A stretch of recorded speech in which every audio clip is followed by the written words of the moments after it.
セガサターンシロ。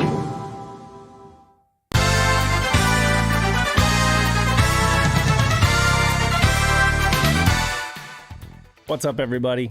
Friday. This is Saturn Dave. Welcome to Shiro Show. Pat's not with me this week. He's at a con. Yeah, I guess he's at Comic-Con in Phoenix. Lucky Pat. And so you've got me.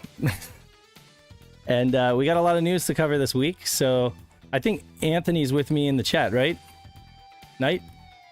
I'm here. You're there. How you doing? Since I usually get to ask Anthony how he's doing, I'll just ask you. Wait, what? Anyway, I'm fine. Wait, what did I say? Did I switch your names around? I usually ask Pat how he's doing. So you got well, okay, we'll talk about the I was going to ask you about the Netlink stuff, but we'll talk about that when we get to there. When we get to that point. But anyway, hope everybody's doing well this week. It's been another very tiring week of lots of work and chores and stuff for me. Not a whole lot of gaming, but I do every week I've been making progress on my game setup, and I think it's now in a place where I'm pretty much happy with everything. Everything's working and firing on all cylinders, and I can pretty much stream every console if I want to. There are a couple where I kind of have to move some things around, or plug in and unplug some things, but for the most part it's all plug and play now, so that's real nice. And aside from that, just really looking forward to some of the things that have come up on the news over this past week, which we got a lot to talk about. So you got any updates you want to share, Knight? I mowed my lawn. You mowed your lawn? Hey, that's a victory right there. You haven't made any progress on any Saturn related projects? No, I won't be touching Saturn stuff for a little bit still. I gotcha. I have to get my entire house in order. Gotta get that shit in order. I understand. Well, cool. Yeah, I guess without further ado, we'll just have this be a newscast, and we'll get right into it since we do have actually quite a bit of stuff to cover. So I'll bring up the browser here, and we'll scroll down to, let's see here. We've got we started off the week with a article from Dan Thrax. Shouts, Dan. Thanks for your contributions to the site. And he reported on the first update coming early to PS4, to the PS4 version of Galactic Attack layer section. This, let's see here. I have not read through this. So according to the official website, the new update adds following adjustments, including modified button configuration function. Super rapid shot 30 shot can now be assigned separately from the normal shot of 15 shots. In addition, shortcut commands such as laser 10s, I don't know what that is. 10 shots, maybe? Okay, such as laser 10 shots, rewind, quick save can be freely assigned to buttons. I do not have this version of the game yet. I don't have the Switch version or any of them, so but for those of you who have it, you'll know what this is talking about. You can now use super rapid shot or 30 shot in the online ranking mode. Support has been added for both 90 degree and 270 degree screen rotation functions. When rotating the screen, set it to arcade. You can change, let's see, the screen rotation direction can be changed by switching screen flip in screen settings. Okay. Added the ability to swap playing sides. Now you can start on the second player side when there's only one player. This can be set up by toggling player under extra option. Let's see here. Adjusted the appearance of some wallpapers. Let's see, boundary between the main game screen and wallpaper background outside the game has been made clearer. Reduced darkening of the game screen when the menu is open to make scanline settings more visible. Okay. Aside from the early release, none of these features were a surprise. They were announced when the game was launched. Game still costs $30 on all platforms. and he did do kind of a little write-up on like the original game and stuff. So yeah, if you guys are still interested, City Connection, they're putting out these essentially it's running on an emulator. I think it was called Zebra SSF or something like that. Sorry, but essentially, yeah, so it's essentially emulated, and I guess they got to deal with Taito, you know, so it seems like they're putting out some Taito games on this emulator multi-platform. So another way to support the developers and play some, you know, Saturn on different platforms if you're interested. Apparently this update is only for the PS4 version so far, but I can imagine that these things will roll out across platforms soon. Moving right along, let's see here. So I've been really excited about this one, and I want to talk to Knight about it. Is Joe, Sega RPG fan, or Udenord, or he goes by a few different names. We had him on the Shiro podcast back on like episode 5, I think, of our entire podcast, like way back in, I don't know, 2017 or whatever, talking about getting the Saturn online. And I honestly can't thank this guy enough for what he does for the community. I mean, I know he's a huge Saturn fan too, so he's doing it for himself as well, selfish reasons. But honestly, like I am just about as excited as he is to see that this is working. Essentially, for the past several years, we've been getting Saturn on quote unquote online, or, you know, basically doing direct dial head-to-head matchups over a VoIP adapter, you know, and it's been a bit crude and clunky in terms of what it's capable of and just the whole setup in general, you know. And when we were writing, I want to say like a couple years ago, 1 or 2 years ago, when we were writing the guide and I was helping like put together the PDF guide, they were talking about, oh, there's this one guy we know who's like working on a tunneling solution. Wouldn't that be great? You know, that'll be great when that happens, you know. Fast forward a couple years and Sega RPG fan just ends up doing it himself. You know, I guess it wasn't coming together, and he just went ahead and programmed this in Python, programmed a tunneler that basically takes all the data from the Netlink modem and just so the Netlink modem basically sends out modulated data to a voice capable USB modem. Essentially, I'll show you a picture of it right here. So what you do is you basically get like one of these Zoom modems, or I don't know, a lot of them are labeled Dell or Lenovo. They're like rebadged, but it's the same modem that they use, same USB voice capable modem that they use for the DreamPi setup. The whole idea here is to make a tunneling solution that owners of the DreamPi will be able to use. Those who have already invested in DreamPi will just be able to use DreamPi for this. But at present, it also works on a PC, basically using Python and this tunneling script that Joe wrote.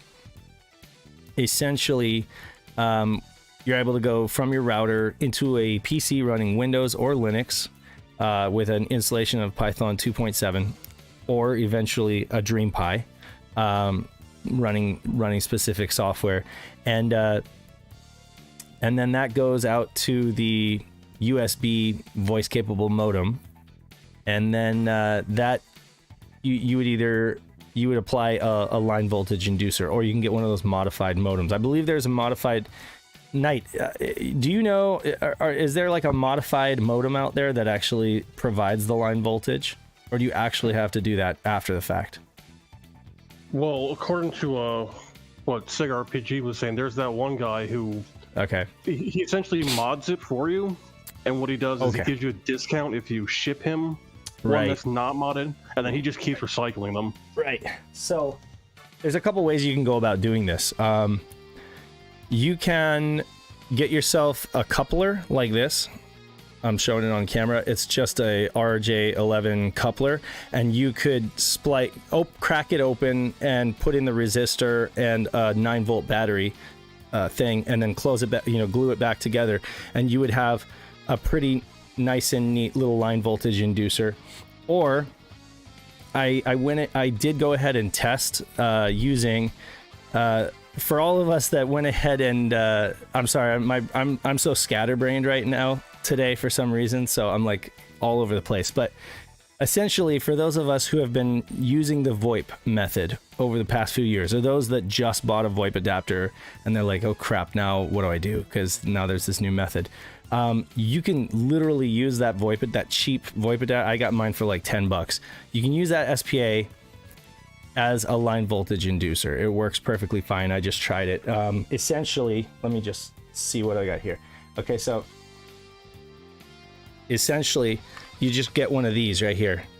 This is a little two-way splitter, and you just plug this into the Zoom modem right there, or the voice capable modem. You'd plug this into the modem, and then you plug one end into your VoIP adapter, and it cannot be hooked up to your network. It can't be hooked up to your router.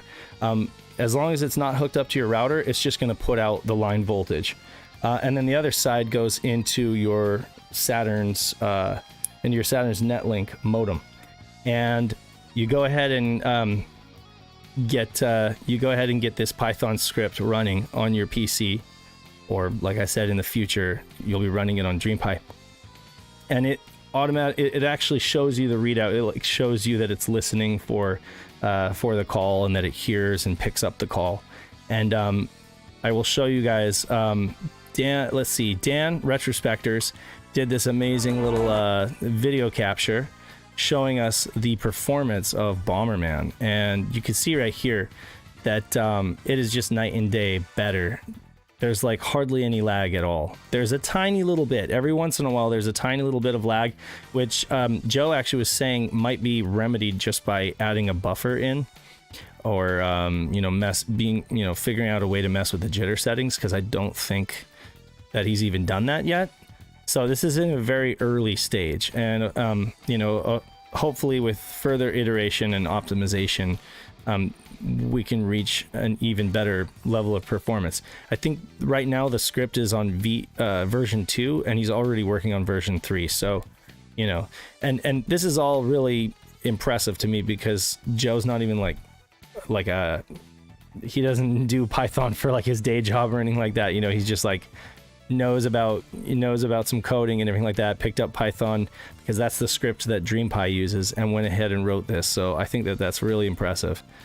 Do you code in Python at all, Knight? Oh, I try avoiding Python like the plague, man. Is that right? I can't stand Python. Yeah. You can't stand it? Why? You don't like readable code? It's definitely not readable. I mean, it's semi-readable, but the biggest gripe I have with Python is it doesn't differentiate between tab and space. Right. So if you're writing code in Notepad like I do a lot, right, you got things tabbed in space, and your compiler will yell at you, but not tell you, hey, you got a tab here. Right. So it takes forever to. What debug. Is it like? Is it like you can substitute? What is it? 5 spaces for a tab, or 3? I forget what it is. I mean, that all depends on. It shouldn't allow. I know what you mean, though. It shouldn't. It should. So those, there are things like that. I think the code is readable, though. That's the thing. I definitely think the code is readable, and it's a learning friendly language. I've been able to write some stuff in it, but again, like, I understand what you mean. It's not as strict as stuff like C, it's just very strict. Ruby is good for this kind of stuff too, but just scripting stuff really quickly. But anyway, this is amazing right here. I'm showing you guys performance of Virtua Fighter Remix, and oh, you know what? I gotta get the chat up here so I can see what you guys are saying. So anyway, Virtua Fighter Remix, you can see it here running, and this is Dan and Joe going head-to-head in Virtua Fighter. I mean, we're talking about a fighting game that is like, it requires really, really quick button presses and stuff. So the fact that they're even getting this level of performance is incredible. This is not how it played over VoIP at all. So yeah, there's every once in a while there's like a slight hang just when it's like waiting, because there's no buffering, I guess, implemented right now. But essentially, it still works like almost flawlessly. So it's really, really exciting. I would love to see. And now let's see here. How far apart are they? I want to say Joe's somewhere in the Midwest, and Dan, I'm not sure where he is. Yeah, but, I mean, I thought he was like mid area also. Yeah, I mean they're states away though. Time. Yeah, they're states away. So, I mean, this could be, you could have like a Canada to Mexico kind of thing going on here. Yeah, you and I gotta try this again, and I definitely want to try it. I'm all set up. I'm ready to go. I'm set up and ready to go. I just want to figure. I figure the dialing is probably similar. Anyway, yeah. So it's funny, Joe. He was saying in the chat, he's like, I'm giddy with excitement, you know, like that this is working, because I don't know, maybe he was kind of, you know, had limited expectations of how well it would work. But immediately it seemed like, wow, this is just completely renders the VoIP. It renders obsolete, the VoIP completely obsolete, because nobody's got time for that now. But just want you guys to know, I mean, like, seriously, if you spent like $15 on one of those VoIP adapters, seriously, it's not a big deal. It works great as a line voltage inducer. Now you don't have to make one. So there you go. You haven't wasted your money completely, because that's how I'm going to use it. I was like, okay, if this works well, I'm just not even going to bother buying or making a line voltage inducer. And it does. It works great. So get yourself one of those little two-way splitters, and you are good to go. Let's see if we have any comments. Do we have any comments or questions about, let's see. So Golden Age Nerd asks, you don't need a Netlink? Yes, you do need a Netlink. You need the modem. You need the modem to get, and now that goes for Dreamcast too. You need a Dreamcast modem inserted, you know, to get the Dreamcast online, and you need a modem inserted in your Saturn to get that online. But what now, this is one thing I wasn't sure of. Did he repatch his games, or are we still using? We're still using on the site. We're still using the ones on the site, to my knowledge. Right. I think what he has done though is he's, I believe, 99% sure that he's done everything in the back end of the script engine, so that we can go in to the game and just dial the IP address. You know, I think is the idea. You dial the IP address just like you did before, except now you don't have to mess around with DMZing your VoIP adapter and all that crap. You know, you don't have to mess around, because you're basically just forwarding the traffic through this little modem here. I would show it to you. I have it right here, but it's plugged into my computer. I don't want to yank it out while I'm running the show, because I don't know what that would do to my computer. But yeah, who knows? Yeah, who knows with OBS and everything. But it basically looks just like the one that I'm showing you on screen. I've got that plugged into my laptop via USB, and that is how essentially the Netlink is talking to that modem. All the traffic is being routed out over the internet, and it's orders of magnitude faster than the several times of modulation and demodulation and compression that was going on with the VoIP adapter, trying to like emulate a phone line. So yeah, this is much better. Oh, and he also tried it out with Yabaus, and of course, like, some modifications need to be made. But it seems feasible that it's going to work. You know, that's not the top priority, but I imagine that he'll also work on that too, so that this will be like an all-in-one package. I definitely think that this is it. Then this is basically the way forward for folks getting their Saturns online. And honestly, it makes the most sense, because even in the Netlink over VoIP guide, we basically say you need one of these splitters anyway, because you need to split out one way to you would split out one way to the DreamPi to be able to surf the net using the Planet Web browser, and then you need to split out one way to the VoIP adapter to be able to do direct dial head to head, right? So it never really made sense. You had all this garbage just to be able to play games, and browse the net. Now you're just basically be able to do everything with a PC or a Dream Pi. So it's perfect. All right, so Sega RPG explained this better. Yeah. He says the patch games were made VoIP and Future Tunneler compatible already, so that they're just sitting there waiting. So for us to play, it has to be the patch version. It can't be the straight up disc. Okay, so then whereas we were able to play before using like one side would be like Sega Rally US version, and then the other side could be like any version, like the patched version or whatever. Now it has to be patched images across the board, is what you're saying. Okay, all right. That's what it looks like. That's good to know. And I actually have, I think you and I went ahead and got all of that set up before. So I have like patched versions of the US games, and then I also have retail versions of the US games. But yeah, I guess, so yeah, this is... honestly, the way this article is, it's really a lot of excitement and anticipation for this stuff, and honestly it doesn't read like a detailed tutorial.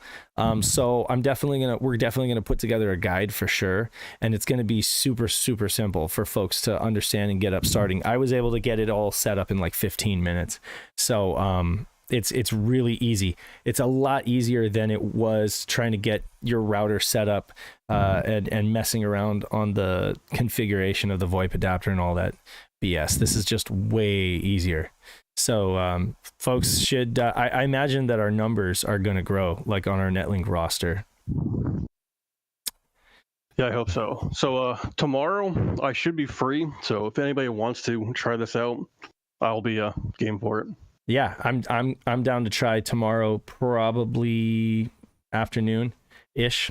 But yeah, I'll let you know when I have some free time, but definitely I'm looking forward to using this. And then hopefully, how much did you pick up your modem for? Just curious. I paid 15, I think 15 plus shipping. I think we got it from the same place. So it's probably the same exact cost. Seriously, I paid like, hold on a second. I don't think we got it from the same place then, because mine was like dirt cheap. $12.95 free shipping. All right, now you're gonna make me look this up. I'm gonna make you. I'm looking at the listing right now. $12.95 free shipping. It came from like New Jersey or something like that. Yeah, but mine came from Jersey as well. Okay, so anyway, which is not surprising. Like so much. The Silicon East, Virginia, New Jersey, that whole area, like all of this telecom stuff comes from there. Like the VoIP adapters, I get so much stuff that has to do with like telecom from that area for some reason. I don't know why. Anyway, but yeah, so for $15 or less, it seems like you can $13, $12.95 free shipping. You can grab one of those USB modems. You got that. You can either go real cheap and build your own line voltage inducer if you know how to do that. You need like a resistor, you need a 9-volt battery, you need some extra like wire and maybe some heat shrink shielding and a soldering iron. So you could do that with an online guide, or just use the SPA VoIP adapter that you already bought as a line voltage inducer, and you guys are good to go. Assuming you have a Netlink modem, of course. That is kind of a foregone conclusion. I'm sorry that I always fail to mention that, but we're talking about getting Netlink online, so I assume you have a Netlink. Anyway, so yeah, moving right along. Let's see here. Months and months ago, I want to say like back at the beginning of the Shiro show, we reported on a Twitter account by the name of HRDChan4078. This was a dude who owns, I don't know, like an electronics repair store in Japan. And he was kind of like teasing, kind of bragging ownership of this unreleased prototype, or I don't know if you consider an actual like pre-launch game. They're calling it like a pre-release retail pre-release copy or something. But essentially, Monica no Shiro, or Faradun, or Monica's Castle, if you will, is this unreleased RPG that was teased on his Twitter account. We reached out to him. We didn't get a response.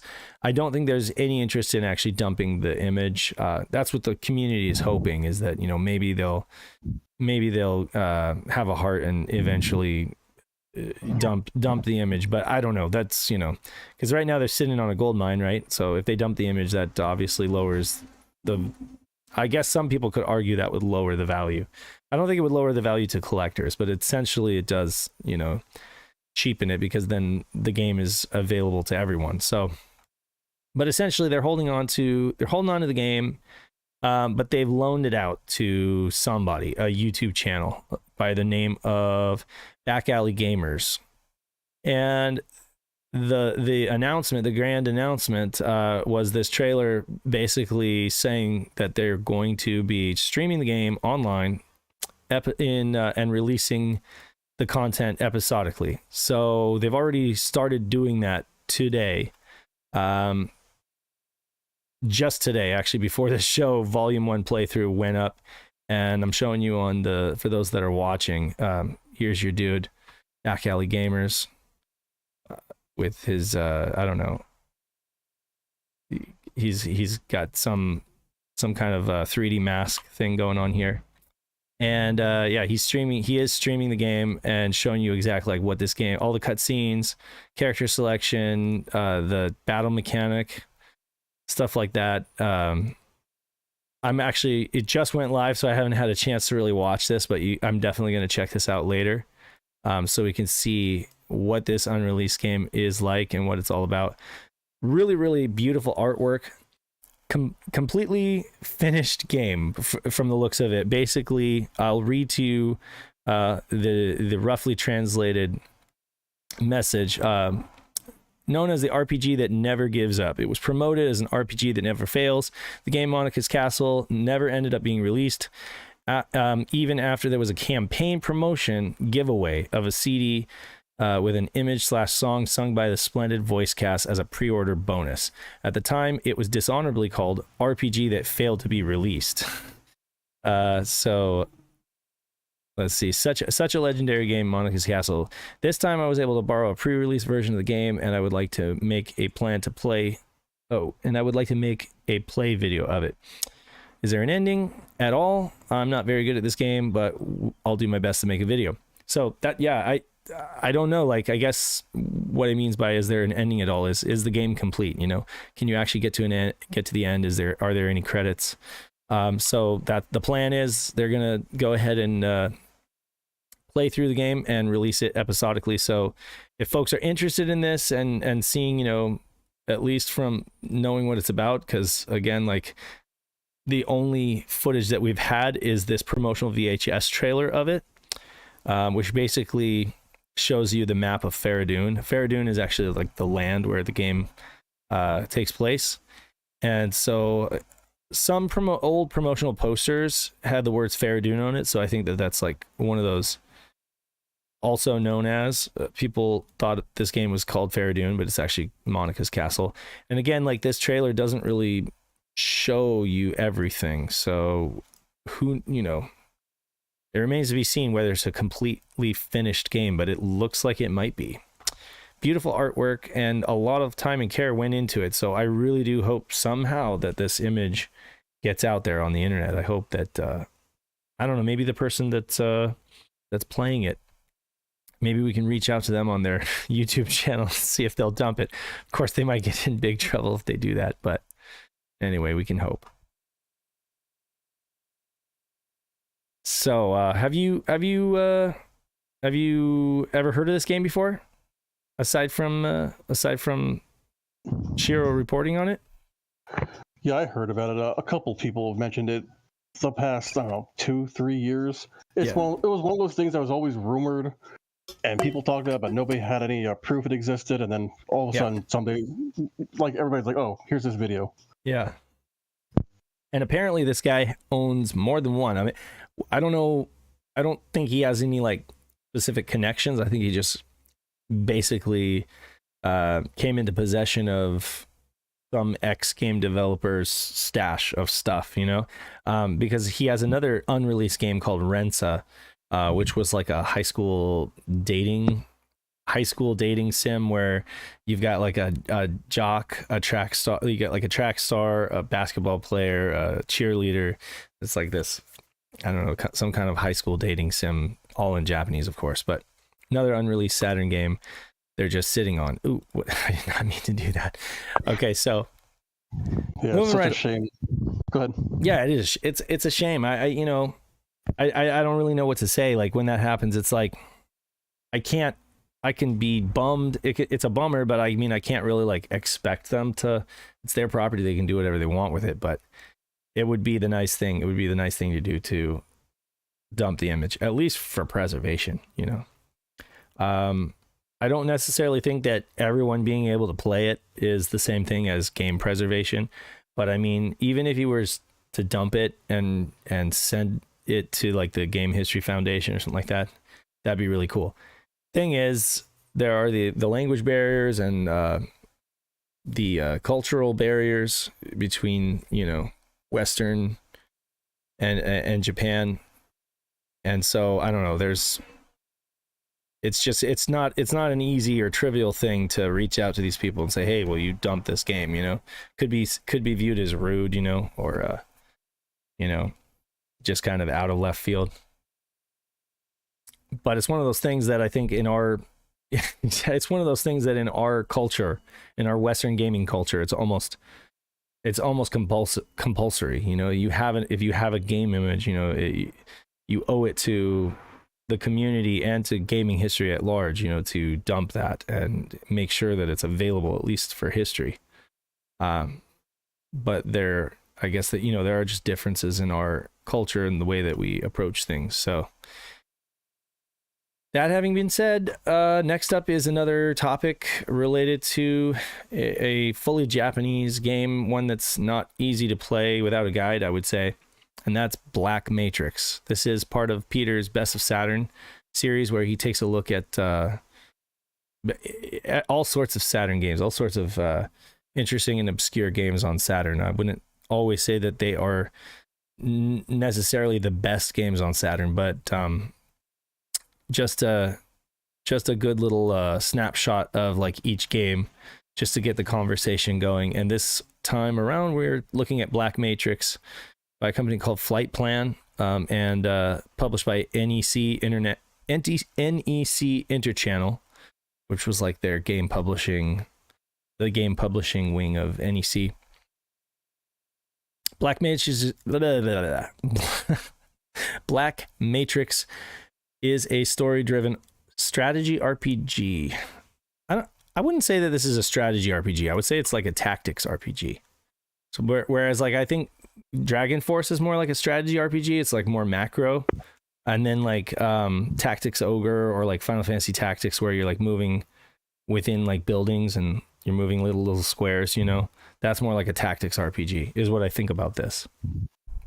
Yeah, it's kind of hard to differentiate between the two, because most people consider like Shining Force a strategy RPG, even though it is tactical, as you say. So yeah, I consider Shining Force to be a tactics RPG. Yeah. Except for maybe like when you're moving, maybe Shining Force 3 is like a hybrid, because when you're moving on the larger map, I could see how it's kind of maybe a mix of strategy and tactics. But anyway, so story driven, released in mid 1998, so after the sun had set on Saturn in the west, set in an alternate universe where the forces of hell successfully defeated the forces of heaven. Full of Judeo-Christian iconography and themes, the game sees the player control Abel, a selectable companion, who's actually turns out to be your master. It's you choose like from several different girls, and I guess they are your master, and they like fall in love with you or something, or they profess their love for you, and then they get taken away. And its story progresses via SRPG battles. Those are tactics battles, depicted in a very dark and sometimes gory pixel graphics. The gameplay is nuanced, and some characters can even experience permadeath, another Japanese exclusive that simply demands translation. Yeah, I don't know. It definitely looks great. Again, just there's so much good pixel art in these games. That's the thing that makes me feel like it deserves a translation. If anything, it's just so that folks can experience a lot of brilliant artwork and understand the context of the story, you know, but I really don't know how good the gameplay is because I haven't actually played this one. But yeah, so have you played this one at all? Night? Yeah, I played a little bit of it because I was originally working on a translation for it. Were you? What do you think? Things got leaked out. So what do you think about it from a translation perspective? Does this seem like a really rough one, kind of like Wachenroder, or does it seem easier to... No. It was a lot easier than Wachenroder. I got you. I'm pretty sure it's just Shift GIS and maybe some address point swaps, but I don't remember. Interesting. I haven't touched this project in over a year. Right. Well, yeah, I mean, you know, it's no trivial thing to... I mean, it's easy for folks to say, oh, this should be translated, but it's like, who's going to do it, right? And there's so much work that goes into these things. So I'm not sure. I know that there is a guide out there for this, so you can play through it, but it might be a pretty rough translation. So here's another project. If folks hear this and they're interested in taking on a project and they want to get something up and running, this could be one. I'm guarantee that, well, I was going to say the whole Judeo-Christian thing and the hell, you know, all the demons and stuff like that might have been the reason that it got passed on in the US, but no, I think it's more or less the fact that the Saturn was already dead in 98. If this was only released in 98 in Japan, then it would have taken another 6 months to localize, and forget it. Golden Age Nerd asks, there's no stupid questions, only stupid answers. Anyway, so he asks, why didn't the Saturn come with the Netlink when they released it, like the Dreamcast? Very good question. Well, that's because the Netlink was the precursor to the Dreamcast's modem and technology. So it took them time to R&D the Netlink. It wasn't ready when the Saturn launched in 94. Actually took them a couple years, and I believe it ended up launching in 96, late 96. And by that time, and you know, they were marketing it as a cheap internet. They basically marketed it as a cheap internet appliance, basically, or a alternative to an expensive PC. You could get a printer, at least in Japan, that would work with the Saturn. You could get a word processor and a keyboard, and in the US they would bundle it just as the Saturn, the Netlink, the keyboard, and a little PS2 mouse adapter. Or yeah, I believe it was it came with it came with an actual Netlink mouse. There were in the two US versions. One had a mouse and one had the adapter. The adapter, right? And you could use that adapter for. You'd also use that adapter for a keyboard. I'm thinking backwards. The adapter was the keyboard only. One came with the mouse and the keyboard. Right. The other came with the mouse and the adapter. And it was a smaller package. Right. They actually sold Saturn Netlink bundles to schools to a very select number of schools as like a cheap internet solution back in the day. So crazy stuff. But I mean, again, like the price point, it was still not cheap. And again, like it was limited what you could really do, you know?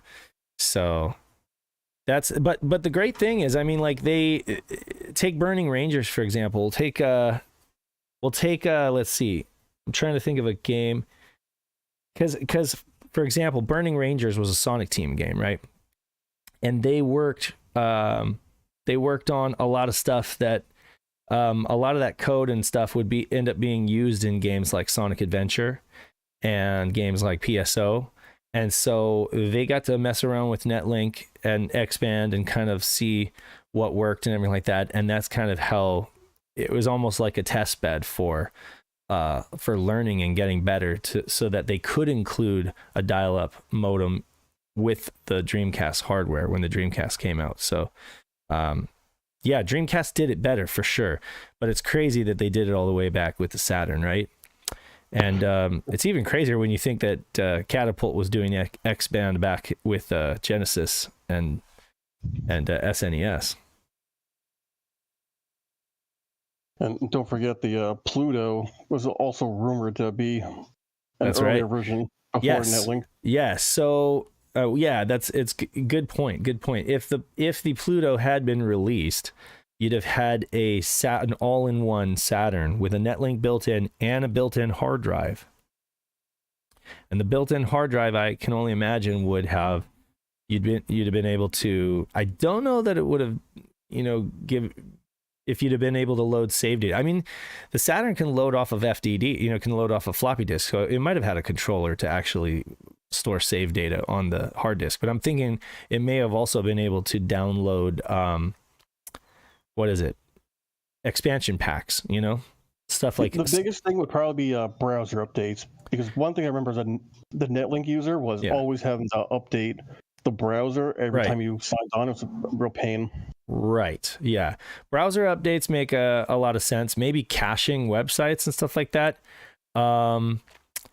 But also, like, when you think about like the VMUs and like Phantasy Star Online, how you could actually go and download like downloadable content, like the first downloadable content on the VMU and stuff, and have like extra missions. I imagine the idea may have been to try to incorporate that kind of functionality.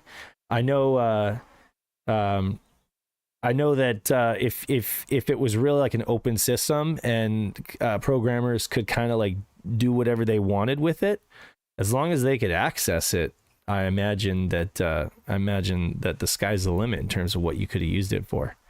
But anyway, thank you for reminding me of that. Pluto unfortunately was never released, but we could have had an all-in-one. Black Matrix. Anyway, so yeah, back to Black Matrix. Have I missed any other questions? I don't think so.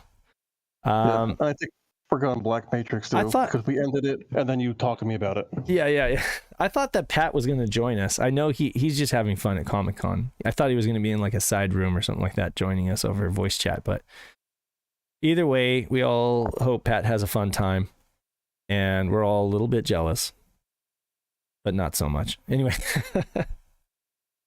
let's see here. Black Matrix. It's cool. I have it on my satiator. I've just not really given it a spin, mostly because of the language barrier. And there's a lot of tactics RPGs out there to choose from. So this like gritty, dark, kind of like overtly religious thing is just not for me. But the artwork is great, which is typical of a lot of Japanese RPGs. They just have really, really good artwork. And as an artist, I appreciate that. Let's see here. Moving on, we have very, very important. Well, we have two more very important articles, so I gotta hurry up. The early version of Saturn Core releases for Mister. We've been following this for months now, and it's official. They've released an alpha version of the Saturn Core, and Patrick has done a hell of a job doing a walkthrough video of the alpha core, showing you guys. I mean, if there's somebody who's championed the Mister since day one, it's Pat. So check out this video on Shiro's YouTube channel.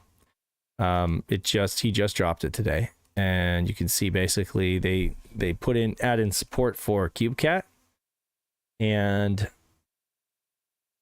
I believe he played some Omokaze savers on there as well. There certain things are still a little janky, as to be expected. I mean, remember, this is like emulating hardware. This is actually emulating the hardware, all the chips. And Saturn is just a convoluted mess when it comes to that chipset. So I'm not surprised that it's still going to be. I mean, the PlayStation Core was just officially released, right? The full release was just recently released. Was it official? That they were in beta also, and they just released something. I'm not big on the PS scene. Well, neither am I.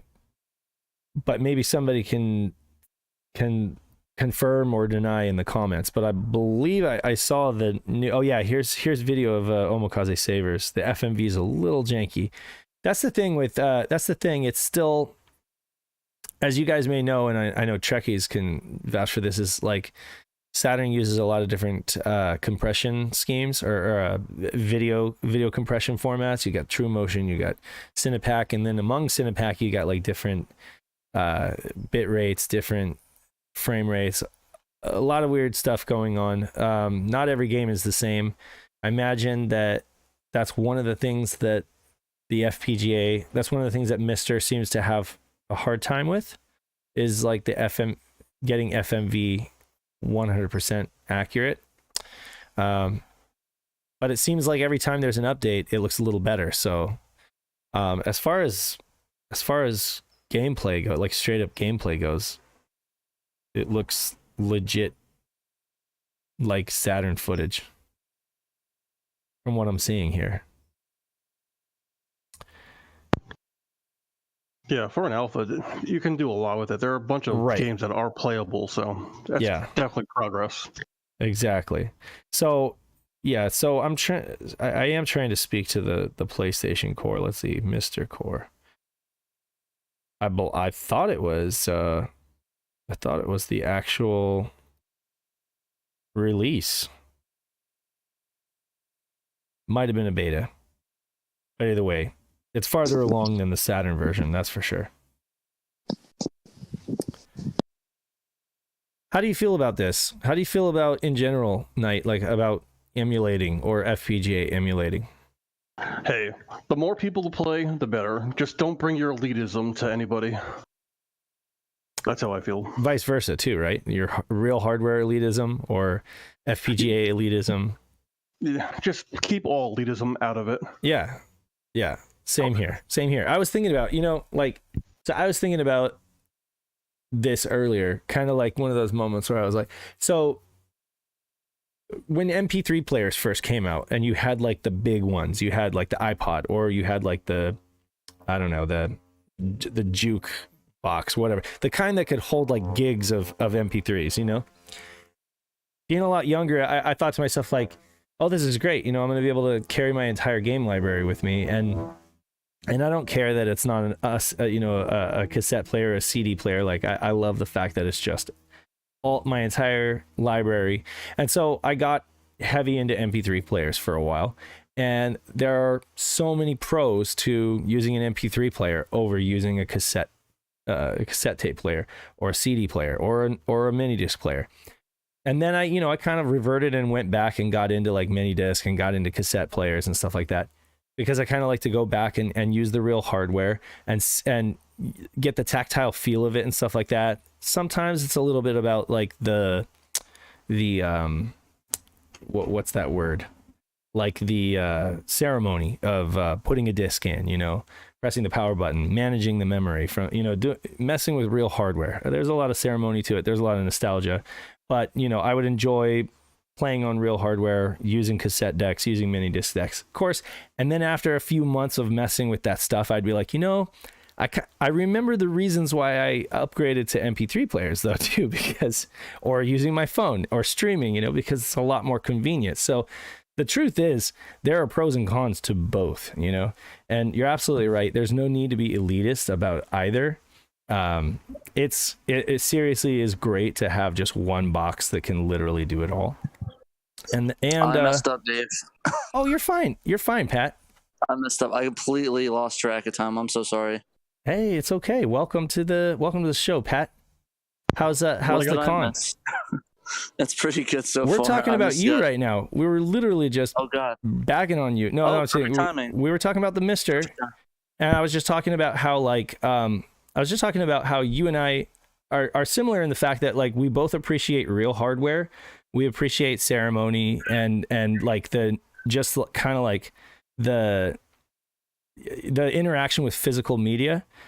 So there's that way of appreciating playing games on a real Saturn, but then we also appreciate the convenience of having one device that can just literally do everything, or having a huge MP3 player just full of like gigs and gigs or terabytes of music, so it's like, there's no need to be elitist.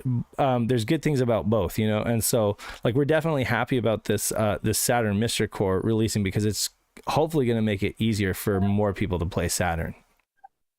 Exactly. And that's the thing that I always champion is like, I think I talked in the video that it's just so, it's going to be so convenient. I talked about it earlier that it just adds a level of convenience where it's like, okay, so say like you go to a con, like say like we all do a convention or something. Yep. We can just get the Mr. Core for the Saturn instead of lugging the Saturn in an upscaler, throw it in my bag, and it's like, okay, cool, we can do 8-player Bomberman at the convention without having to lug a Saturn, and it's like HDMI as high as it could quality as possible you can get out of there. Right. It's like we can go home and play our own Saturns on our actual hardware. Right. So it's the best of both worlds. Like, why do we have to, be elitist this way, like this way or that way? We can just play them all and have everything. Yeah, you don't. And I mean, hands down, like for a kiosk or an arcade cab or something like that, this is like the ultimate. You'd have literally every console or arcade that you wanted, cycle accurate, emulating real hardware, and you'd be able to play any game you want. So I mean, for an installation in a cab or something like that, it's kind of the dream situation. Even taking to a con, I'm thinking like take it to a hotel room and it's like your friends want to play. It doesn't matter what game you want to play. It's capable. It's pretty much capable of playing everything. So yeah, so definitely, I don't own a Mister, but again, I think it's great to see just like how much better it keeps getting. And I was telling Knight that it seems like FMV is one of those things it's still trying to overcome, just because of the Saturn using so many different standards for FMV playback. But yeah, it's getting there. Finicky. Every time see my video. Yeah. The Omakase one looks better than it did last time, I think. I don't know if we did Omakase last time, but the FMV playback still has a way to go, but it looks better than the last iteration that I saw of FMV playback. I forget what game they were showing, but that's one of those things that is going to take more time, but they're getting there. Exactly. And this is like an alpha, and like this is an alpha release, like an alpha of an alpha. Like right. You have to actually you actually have to download an unstable Mr. Core to be able to even run this. So this is like, you have to temper your expectations. I mean, I was able to play like one retail game for like more greater than 5 minutes. The rest of them would just crash or just would be finicky loading. Like the only thing that really ran 100% and I could play from completion is a CubeCat.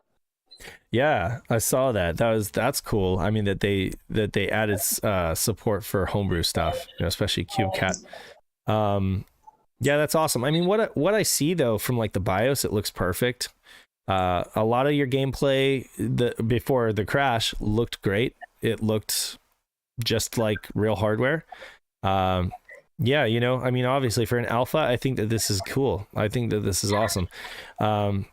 And I mean, it's only going to get better from here. So love the fact that it has all of these like aspect ratios, scaling options, scan lines, you name it. Exactly. It's really cool, and I really enjoyed playing with the core, and I'm excited for everyone else to try it out. And it's very simplified. I'm not sure. I think I might make a video later on how to set it up and install it, because the FAQ is kind of hard to read, but I think I might just do like a quick video like, hey guys, this is how you do it. Just need to grab this and that. But basically, essentially, you said download that unstable core, download the core, download a BIOS, or rip your BIOS legally. Right. And then just get a BenQ file and load it on there. It should be good to go. Yeah. Now, if they do add in an FPGA implementation of the Netlink, the Netlink modem, I imagine that we'll be able to use this online as well. Yeah, it makes me wonder if they're actually able to, how well the peripherals will be supported on that, because right now there's actually, I didn't even think about that. A lot of games might have required the RAM to be able to run some of them, and there's no option for the RAM. And I don't know if it's built in. I actually did not try that when I played it, so I don't even know if the RAM is built in. But I mean, there's no RAM option, even like a expansion option, like a MPEG card or something. I was thinking though, just a thought. This is something that would be much harder to do on real hardware, but it might be possible with an FPGA, with the Mister specifically. Say that you completely forget about the Netlink altogether, right? And instead, what you do is you emulate, or you basically like send out. So you have your input. You have your input you say you plugged in a Saturn controller or whatever to the Mister, right? Mm-hmm. It sends that input over the internet to your opponent, but it routes it into their second player controller input, and then it does the same thing. That'd be interesting. Like if it could actually just send button presses, over online, like really, really quickly, right? You could, I don't know if that would work or not. Maybe somebody could correct me, but I was thinking like that might be a way to get around the Netlink and then basically have almost every game be supported, because you just be sending player inputs back and forth over the internet. I don't know. Yeah, no, I think that'd be good. Like sort of like Slippy or the N64 one, where it's like it'll just send the controller inputs. I think it'd be kind of neat if they could implement it that way. Yeah, I'm surprised they haven't done that for the emulator of Saturn itself, but I guess they really have bigger fish to fry than they do. Yeah, try that. Yeah, I'm sure they're gonna get there. I imagine, but anyway, it's an exciting time to be a Saturn fan for sure. There's so much going on. Yeah, and I think it's going to be one of the first consoles that have like Netlink or net support. Oh, actually, no, technically that's a lie. The Super Nintendo technically has the Netlink for theirs. Okay. But I mean, it's like one of the first that would like basic like that's intended for net play. Okay. So I'd be interested to see how they could implement that, or if they can even implement that. But I'd be down. Yeah, I'd be down too. That now you could technically, if you did have something that you plugged into your router, like if you had a device, maybe some kind of device that plugged into your router, and then that device had Saturn controller jacks on it, and you plugged one into player 1 and one into player 2, and then you plugged your controller into the device that's plugged into your router, it could send data inputs back and forth to somebody else on the other side. And that might be like a hardware implementation of NetPlay. Because what I keep thinking about is, even though we've got this new tunneling method, which is insanely cool, we're still limited to like 25 games or something like that. And wouldn't it be amazing to figure out a way to open up the entire library, to NetPlay? How would you do that?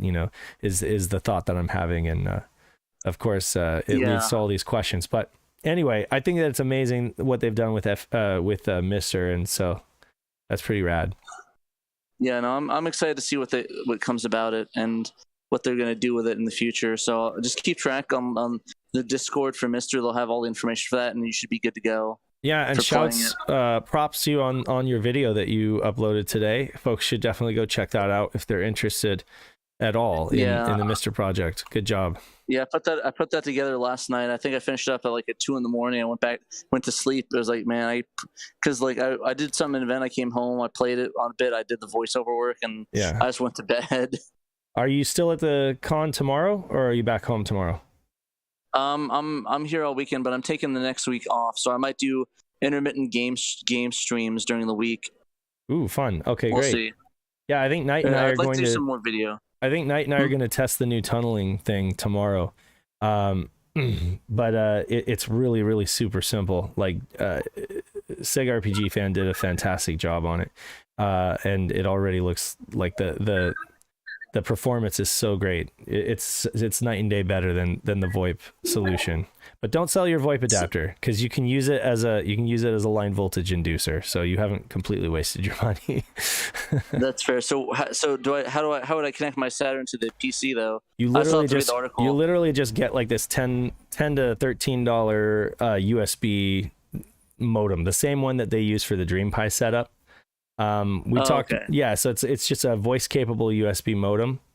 I'll probably just rewatch the show, and I'll get that, because I missed out. So yeah, there you go. How's the con? Other than that, how's the con? It's pretty good.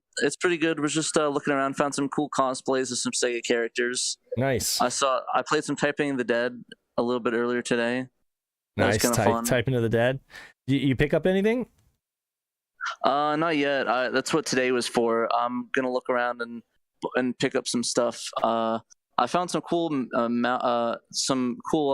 game play mats that I might pick up, so I'm thinking about that, and they had some Sega stuff that I'll look around at, so I'm still thinking about it. Nice cool. Well, you gonna stick around with us, or do you need to hop off? No, I'll stick around, I guess. All right, awesome. Okay, well, we only have the one more. So yeah, again, Mr. Alpha, Saturn Alpha, go check it out. Get it if you have a Mister, and enjoy. And then if you don't have a Mister, get a Mister and get the core. Are they taking feedback from users? I think basically SRG basically just works on his own. Okay.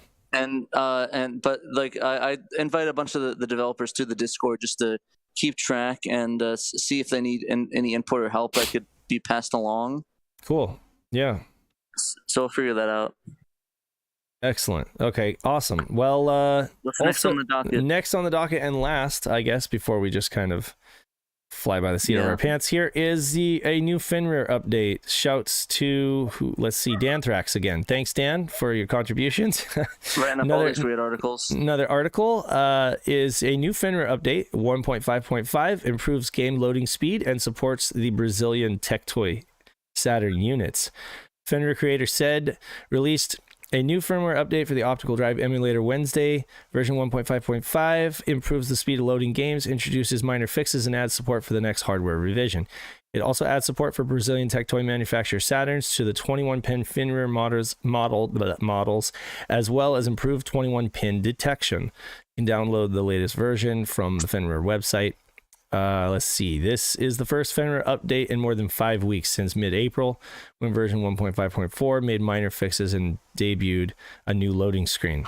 Fenrir is a no-solder optical drive emulator that replaces Saturn's CD drive and runs games off of microSD. It supports games in CCD image and QISO for single files and BinQ for multiple file formats. That's crazy that the Satiator still hasn't implemented a CCD image sub implementation. Yeah, I know, right? I mean, obviously, I know that the sub is not used, but I know that format is widely used by so many people. And again, it would be great if he did. He promised that he would. He said he would get around to it. Because I feel like a lot of people who might have had a Rhea or a Phoebe, they might have been waiting for something like Satiator, and then it's like if they migrate to Satiator like you did, you had to like redo your entire library for that. Yeah, luckily I think Knight came out with a tool that transfers CCD image subs to BinQs, so right, Knight's the king. You might be able to use that. I don't know if that's public though. Yeah, I don't know. Was that patcher public, Knight? That converter? Yeah, that was public. Yeah, it was public on Sega Extreme, right? Okay. Yeah, I think I linked in the video. It's in the Discord. I didn't post it anywhere because it was like a one-off quick program for Pat. But maybe at some point I'll. You should add it. You should add it to your listings on Sega Extreme, like the projects under Sega Extreme, so folks can get it there. I mean, because honestly, it's more. I can think of more than one person who might use something like that. Anyway. Yeah, but my question is, what does he mean by the Tectoy? Like, what Tectoy is it supporting? Well, so Tectoy was the publisher and manufacturer of Saturns in Brazil because of their import and tariff laws and stuff like that. So yeah, that was their workaround, I guess, is that going all the way back to the Master System, they were able to basically manufacture everything there on their soil. Now, obviously they're using their blueprints, they're using all their all their stuff, but they're manufacturing it there on their soil and then publishing it or distributing it, and it's able to. That's how Brazilians have been able to get into Sega stuff so much, because it's been so much more supportive than like Nintendo, for example. You know how Nintendo is like so close to the chest with stuff like that. They want to do everything themselves. They weren't willing to kind of work with Brazil like that. So instead, you just have like a bunch of counterfeit operations, basically making clone Nintendo consoles, and selling them. Whereas you could actually go out and buy a legitimate Sega console, made by Tectoy. So, but because they are a little different, that I imagine there are some minor, there are probably some minor hardware differences and whatnot. So apparently. I see. So there might be issues trying to run it. That makes sense. Yeah. But the thing with the Tech Toy ones was they just imported US and Japanese consoles, but they modified it to like change the BIOS regions and stuff like that. And because of those little changes, it caused problems for said. Is that what it was? I thought they had their own manufacturing plant. That's not the case? Maybe for the Genesis, but no, for the Saturn. They just imported it. The black US and the white Japanese one, I believe, they just imported and modified. They just imported, huh? See, I thought so I learned something new today because I didn't think that they could import those. I thought that there was some kind of law against that. So no, that's you're thinking about Korea. They have to be or sold by another company. Right. Brazil, the thing is that it's just so ungodly expensive to do that that they have it a lot localized. But yeah, Korea, you have to sell through another company because at that point in time, Japan was forbidden to sell in Korea, I think. Right. There's a weird law. It goes back to it's a whole history lesson that right. I don't think we have time in the rest of the show for. Exactly. And don't even get me started on China, like with their IQ, like their weird, somewhat officially licensed consoles. You know, it's crazy that stuff even exists. But yeah, so shouts to Set and Fenrir. It keeps getting better. Shouts out. Yep. Oh, improved game loading speed is a huge one. So. That's awesome. We had a lot of good stuff. Yeah. I mean, What were you saying? Sorry. Oh, I was just saying like that can be so for Satiator. I don't think that there's any benefit in terms of loading speed. Fenrir. Sorry, not Fenrir. Satiator. So it ties into the CD block, right? And it literally is limited by the original CD drive read speed. The only benefit is that you don't have to deal with like scratched discs or anything like that. So if you have a really old CD laser, it would probably read even slower, but you can't expect any kind of improved speed with Satiator over like what factory would have been, right? But but I know that with the mode, that is one of the benefits is it is able to do kind of like a fast loading thing, either for better or worse. I know some folks it might cause other problems, especially like dealing with homebrew. But I know that that's one of the things that it can do. And so if Fenrir is able to do faster loading, then that's one more thing to the pile for Fenrir. Yeah, and I'm really excited with how far Fenrir has come since we first talked about it. Yeah, no kidding. Years ago. Yeah, it's honestly it's up there. Honestly, if I had to recommend an OD, it probably is gonna have to be Fenrir. Yeah. Now, yeah, for sure. You can actually get it, and it's really, really good. Right. And that that's I mean I feel like we've had this conversation before. I feel pretty comfortable. Both of us having owned a Satiator. Of course we bought a Satiator day one because we do Shiro and we have to report on this kind of stuff, and of course we have other members in the community that have Fenrir, so we're pretty familiar with what it's capable of. But if I had it to do today, and I had to pull the trigger on an ODE today, I'd be getting a Fenrir for sure, because it just it's a super powerful FPGA, and it's or is it FPGA or just system on a chip? The Espresso? I think it might be FPGA. I'm not 100% sure though. We'd have to check to be sure. It's super powerful. Like it's way overpowered for what it's doing. So it has like plenty of extra horsepower. For there's a lot of like endless potential.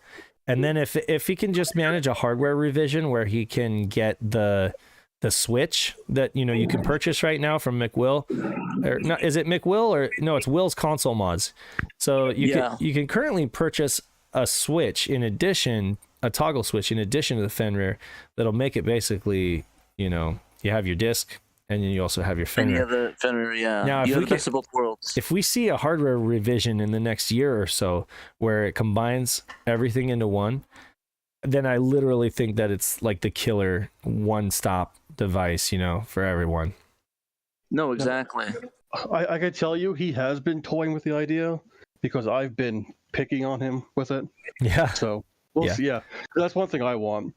And like I was showing him pictures of where I was laying my own personal modification for what I'm doing with my 21 pin. Yeah. So he has the idea in his head. Have you? I can tell you that. Knight, have you successfully loaded games off of over Wi-Fi? Or implemented no, I have not yet. You have not yet. Is that just a laziness thing, or have you actually? That's just pure laziness. You just haven't gotten around to it. Okay, because the games have to be in CHD format, and I'm just too lazy to convert. I gotcha. Okay, see, I didn't know that. I didn't know you actually had to have them in a special format to do that. And to NetBoot or just in general to put on the Fenrir? Just for the NetBoot part that he has out for beta. Okay, but if say you're coding some homebrew or something like that, and you're trying to send it to the Fenrir, and you just want to send it to the SD card over Wi-Fi, can you do that? Not yet. Not yet. Okay. All right. Good to know. Yeah, because they make the world make it so much easier to. It's like, okay, I want to put new games or take games off. Okay, just copy and paste it like a NAS, and it's like cool. Right. That way I don't have to keep unplugging and plug it in. It's like, okay, throw it on there and just keep it in there, set it and forget it. Yeah. Yeah. But it'll come in time. I'm excited for it, and once it does, I think I might pull the trigger on one myself. I mean, like when we started this podcast, none of this shit existed. And we were all sitting around like, wouldn't it be great, if and then here it is, so it's only been like 4 or 5 years. So that's still a crazy amount of time sky's the limit. Time to evolve, though. Oh yeah, for sure. It's just crazy. Yeah, and it just keeps growing and growing. Soon we'll be able to take over the world. That is correct. Honestly, honestly, I don't know how I'd feel once we reach the top. It's like once we get a perfect Mr. Core, we have this web loading. I don't know how much further we can go with it. You know what I mean? I mean, hypothetically, how much further can we go? I don't know. I don't know. Because like the craziest leap at that point would be online play through Ethernet via the Saturn. I think that'd be the craziest leap where it's like that's unimaginable. Like there's no I don't think we could push the system to its limits any further once we hit that aspect. Yeah. This was fun, but I gotta jump off. You gotta jump off. Okay, thanks for joining me, Knight. It's always a pleasure. So Knight's got to go, but Shadowmask just mentioned something like a Saturn controller to USB dongle and run it through the Pi. That's kind of what I'm thinking. Like if we could just send controller inputs over the network really, really quickly, and it's just controller inputs, right? So that's like pretty simple data. You'd essentially have like the matchmaking stuff.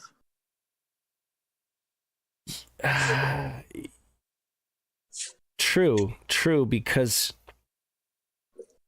it wouldn't work because all that assumes you're using one copy of the game in one console.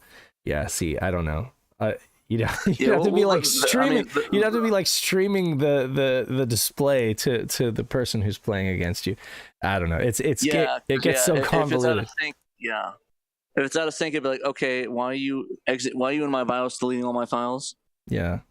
I mean, So the only reason we're talking about this anyway is because what we really need is a way to like decompile these games and be able to write in Netlink code, right?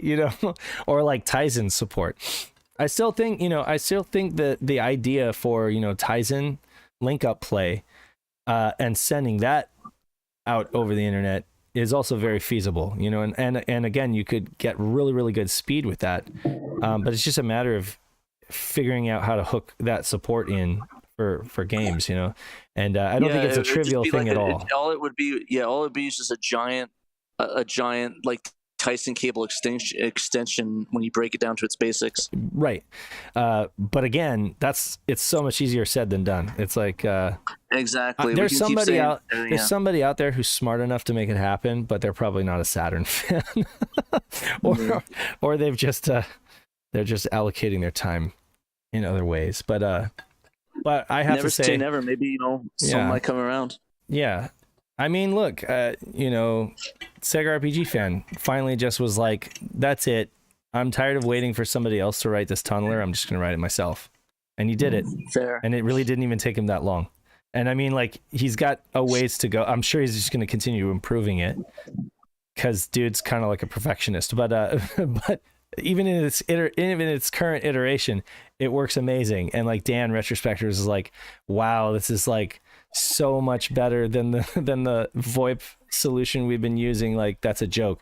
You should definitely check out the article and those playback videos, because when you see Virtual On running smooth as butter, you're gonna be excited for it for sure. I'm just excited that we don't have to finick with that adapter anymore. We just need to sideload it and that's it. Guess what? No lie. Like, I set up my whole thing in like 10 to 15 minutes, and Python is like super easy to use.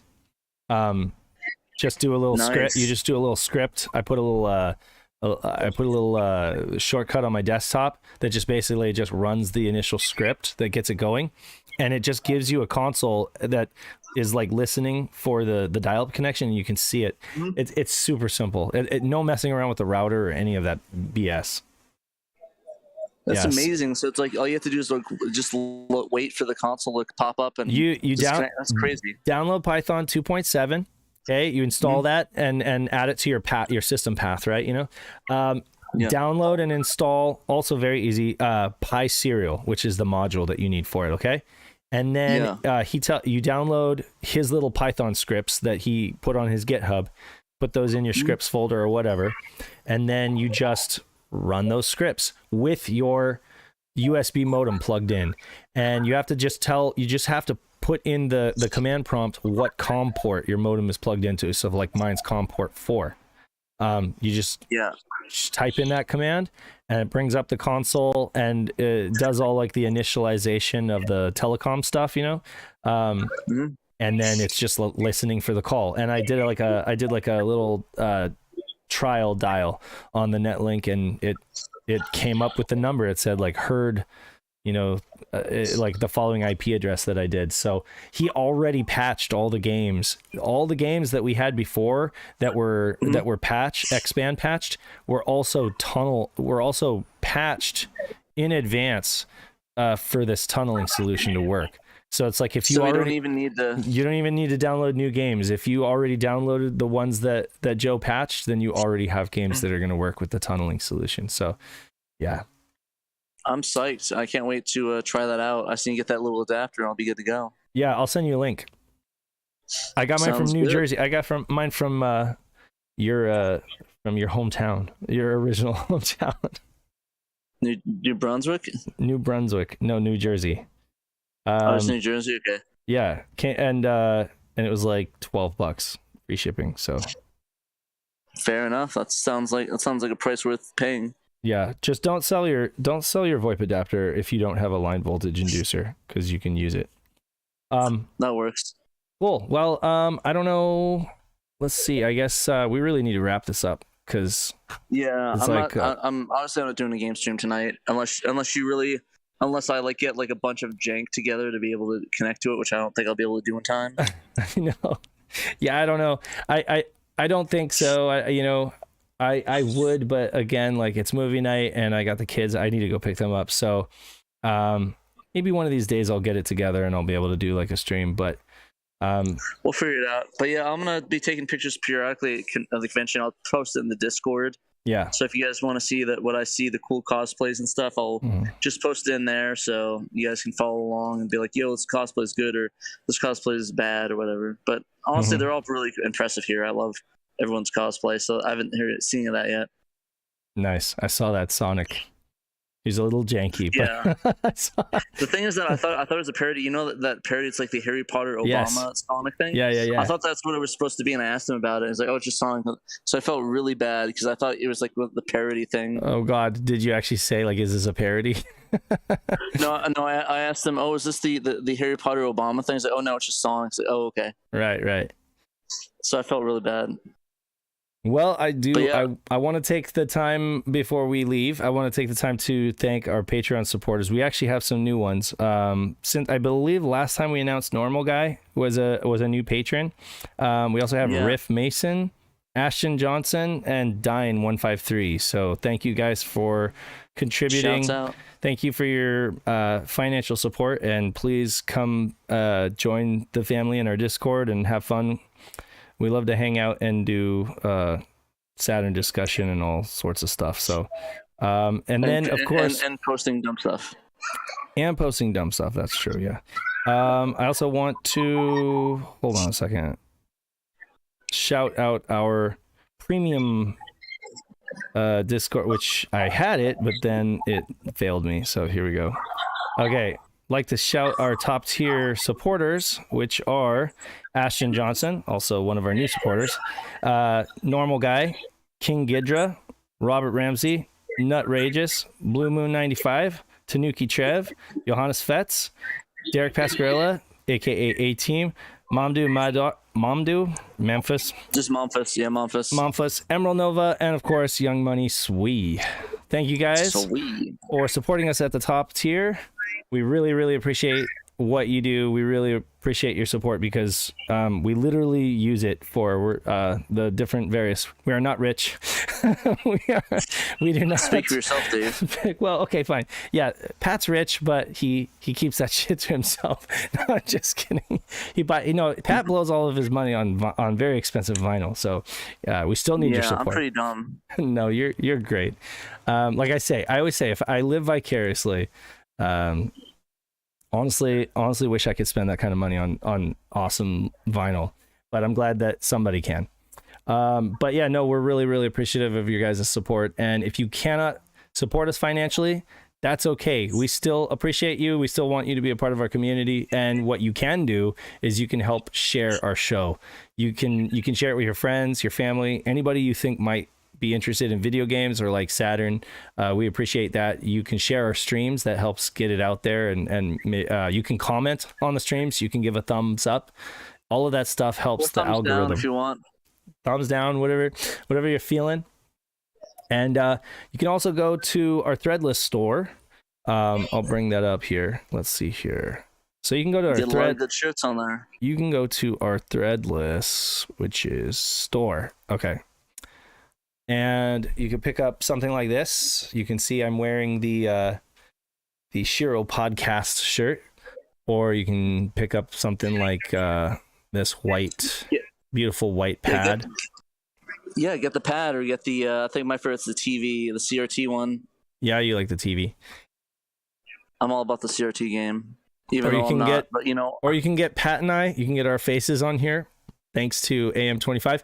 I didn't get this shirt because I'm not like, I don't have a big enough ego to wear a picture of myself on a shirt. Yeah, but I don't know. I part of me wants to get it, but part of me would feel weird having a picture of myself on a shirt when I'm wearing myself. Yeah, I feel the same way. Like I want it just because I think the artwork is sweet, and I think he did a really good job on it.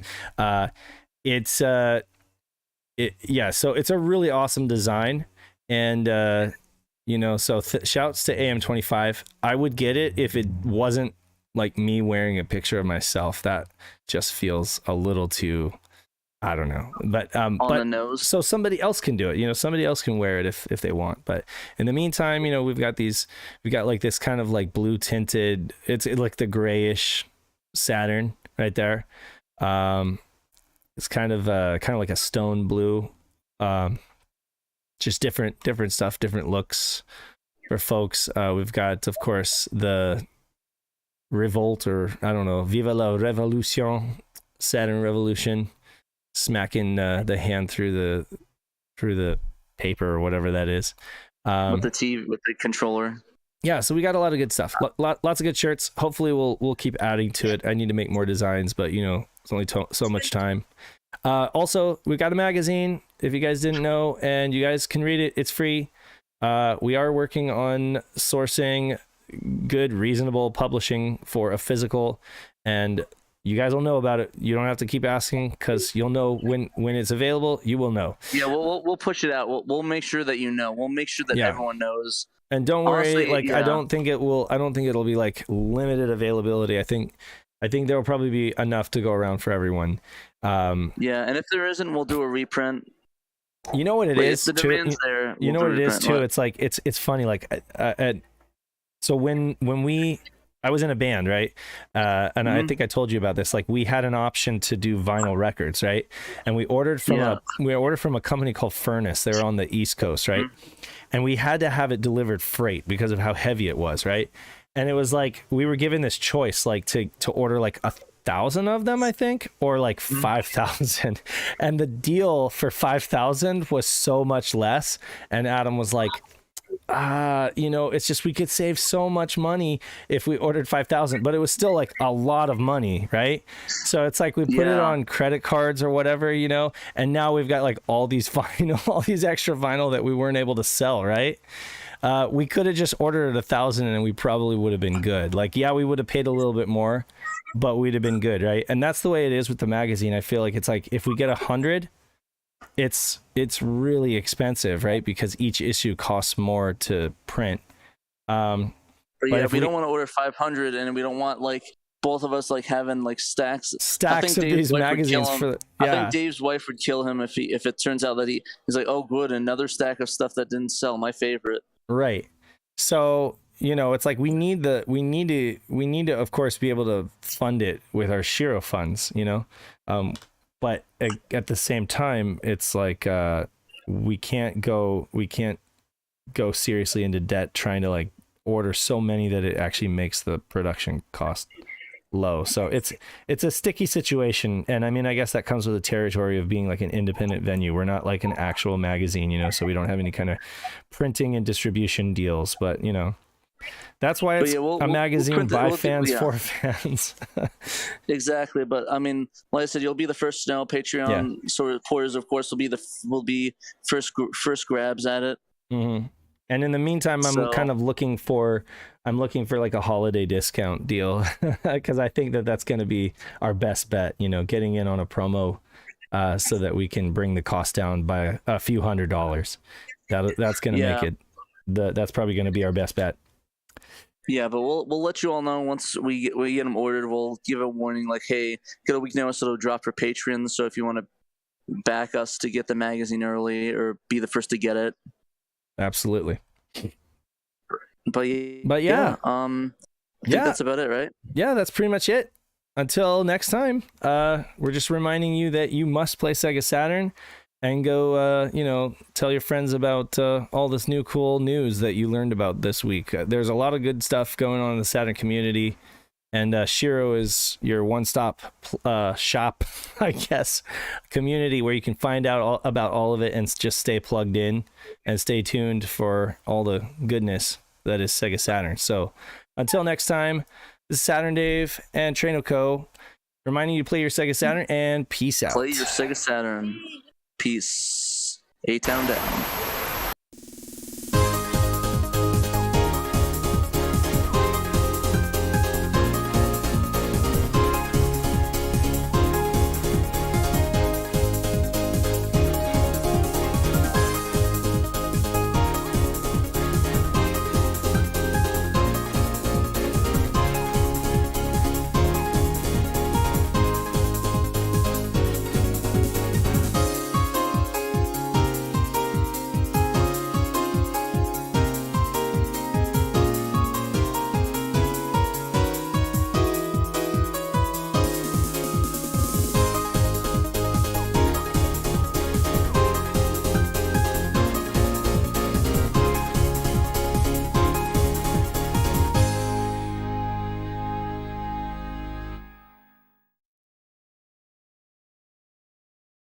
Sega Saturn, Shiro!